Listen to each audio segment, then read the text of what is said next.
pala si Macy De Velez ang gaganap bilang Mia na isang Pinoy na kaibigan ni Yuki. At ako si Rishamay Nakita na gaganap bilang Yuki na isang Japanes na may kaibigang Pinay na si Mia. Ako si Joserico Servo, gaganap bilang isang matanda. At ako naman si RV Castor na magiging isang narrator sa aming roleplay. Ako si Nilmar. At ako si Nila. At kami kami ang ang magiging iba pang tauhan sa roleplay. roleplay.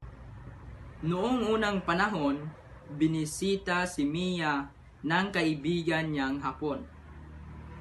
Habang naglalakad sila sa bayan, may nakasalubong silang matandang lalaki. Nano po, Lolo? Huwag ka nang to. Ohayo! This is we respect others. Bakit siya nakayuko? Hindi siya nakikipaggamay tulad natin. Ito ay kakaiba. Japanese ba yan? Hindi magandang tignan.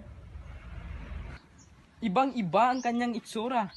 At kung paano siya manamit, ibang-iba.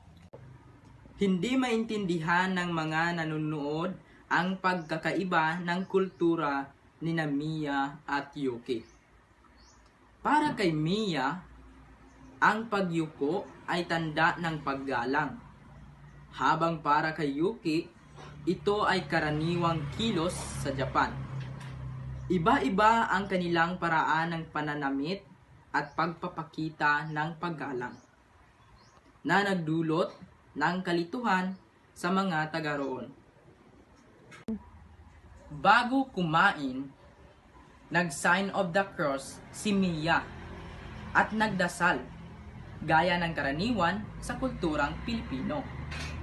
Gayonpaman, tahimik na nagmamasid si Yuki nang hindi nag-sign of the cross.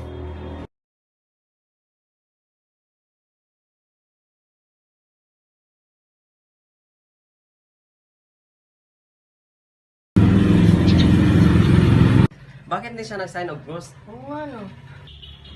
Yuki, why you did not sign of the cross? In Japan, we do not use sign of the cross. It's different here. Ang paliwanag ni Yuki ay nagbigay liwanag sa cultural relativism or ethnocentrism sa pagitan ng kanilang dalawang bansa. Ang tila kakaiba o hindi pamilyar sa isang kultura ay isang paraan ng pamumuhay sa iba. Natutunan ni Mia at Yuki na pahalagahan at igalang ang mga tradisyon ng isa't isa sa kabila ng mga unang hindi pagkakaunawaan. It's okay, Yuki. We may have different custom, but we can still be friends. Yes, Mia, our differences make us unique and interesting. At kaya, ang pagkakaibigan ni Mia at Yuki ay umunlad na pinayaman ng pagkakaiba-iba ng kanilang mga kultura.